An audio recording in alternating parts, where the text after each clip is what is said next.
High, সবাই কেমন আছো বলো। তো আজ আমি আবার একটা রেসিপি নিয়ে চলে এসেছি তোমাদের কাছে। তো রেসিপিটা হচ্ছে লাউ চিংড়ি। তো লাউ চিংড়ি করার জন্য আমি লাউ কেটে নিয়েছি, এখানে একটা এইভাবে এই সাইজ করে কেটেছি এরকম। আর এখানে নিয়েছি আলু, একটু পেঁয়াজ আর একটা টমেটো কুচি নিয়েছি। আর এটা হচ্ছে লাউয়ের খোলা। তো লাউয়ের খোলাটা আমি ফেলিনি, রেখেছি। এটা একটা রেসিপি বানাবো। তো আমার রেসিপি সব দেখতে এলে অবশ্যই ফলো দিয়ে আমার পাশে থাকতে হবে। তো পরের রেসিপি নিয়ে আসছি লাউয়ের খোলা দিয়ে। এটা নিয়েছি চিংড়ি মাছ, লাগছে আদা রসুন জিরের পেস্ট। চিংড়ি মাছগুলো ভেজে নেব।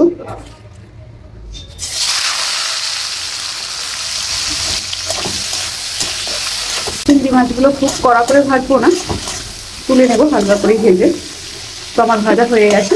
এই তেলের ওপরেই আমি আলুগুলো ভেজে নেবো। আমি আগে দেখিয়েছিলাম আলু লাগবে, টমেটো লাগবে, পেঁয়াজ লাগবে। তো আলুগুলো ভেজে নেবো।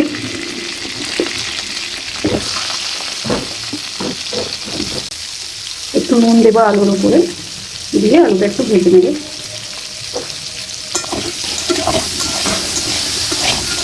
তো আলুগুলো আমি ভেজে নিয়েছি। আলুগুলো খুব কড়া করে ভাজবো না, হালকা একটু নিয়ে নেবো। আলুগুলো নাড়া হয়ে গেছে, তুলে নেবো আমি। এই তেলের ওপরেই আমি লাউগুলো হালকা করে ভেজে নেবো। আমি লাউয়ের মধ্যেও সামান্য নুন দেবো। আমি লাউটা একটু সামান্য ঢেকে দেবো। আমি কিছুক্ষণ ঢেকে দিয়েছিলাম লাউগুলো। তো ঢাকনা খুলে একটু নেড়ে নেবো। তো লাউগুলো দেখুন সামান্য হালকা করে আমি নেড়ে নিয়েছি।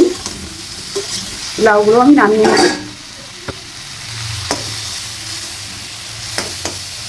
আমি আবার ওই কড়ার মধ্যে একটু তেল দিয়ে দেবো। খুব বেশি রিচ বানাবো না, এটা হালকাই বানাবো, তাই অল্পই তেল দিলাম। তেলের উপর একটা শুকনো লঙ্কা ছিঁড়ে দেবো আর একটা তেজপাতা দেবো।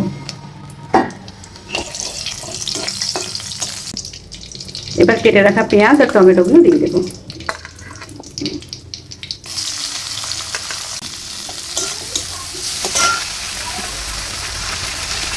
একটু নুন দেবো আমি পেঁয়াজের উপরে। আমি যখন পেঁয়াজ দিয়ে কিছু করি, পেঁয়াজ ভাজার সময় অল্প করে নুন দিয়ে দিই। দিলে কি হয়, পেঁয়াজটা খুব তাড়াতাড়ি নরম হয়ে যায় আর খুব তাড়াতাড়ি ভাজাও হয়ে যায়।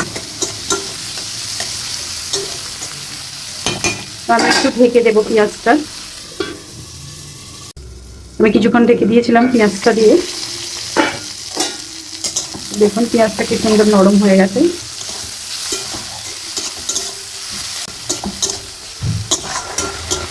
পেঁয়াজটা আমার ভাজা ভাজা হয়ে গেছে।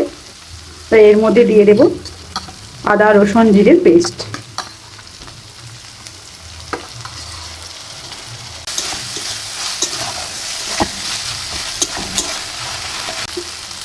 এবার দেবো হলুদ গুঁড়ো,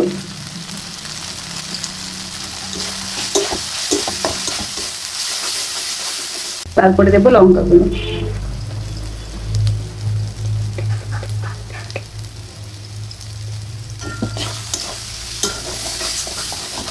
সামান্য একটু জল দেবো।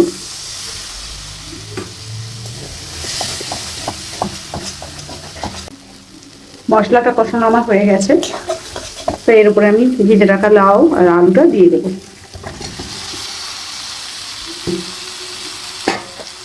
দিয়ে ভালো করে কষিয়ে নেব। সামান্য নুন দেবো, নুন দিয়ে যার স্বাদ মতো দেবেন। গ্যাসের ফ্লেমটা লো করে আমি একটু 2-3 মিনিটের মতো ঢেকে দেবো। এটা দিয়ে কষাবো। 2 মিনিট পর ঢাকনা তুলে আমি আবারও ভালো করে কষিয়ে নেব। অনেকে তো অনেক রকমভাবে লাউ চিংড়ি খেয়েছেন, তো এইভাবে বানিয়ে একবার অবশ্যই খাবে, খুব সুন্দর লাগে খেতে। কষানো হয়ে গেছে আমার, আমি জল দিয়ে দেবো।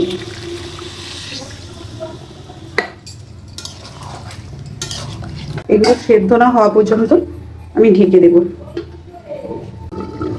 আমি কিছুক্ষণের জন্য ঢেকে দিয়েছিলাম, বলেছিলাম সেদ্ধ না হওয়া পর্যন্ত ঢেকে দেবো। তো ঢেকে দিয়েছিলাম, দেখুন সেদ্ধ হয়ে গেছে। এবার আমি চিংড়ি মাছগুলো দিয়ে দেবো।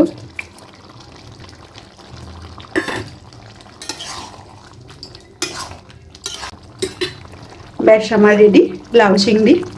তো এইভাবে ঝটপট বাড়িতে বানিয়ে ফেলুন লাউ চিংড়ি। তো বাড়িতে বানিয়ে খেয়ে অবশ্যই কমেন্ট করতে ভুলবেন না কেমন হয়েছিল। তো আমি এবার একটা পাত্রে তুলে দিচ্ছি, এটা কমপ্লিট লাউ চিংড়ি। তো রেসিপিটা ভালো লাগলে অবশ্যই কমেন্ট, লাইক, একটা শেয়ার করে পাশে থাকবেন। ততক্ষণে টাটা।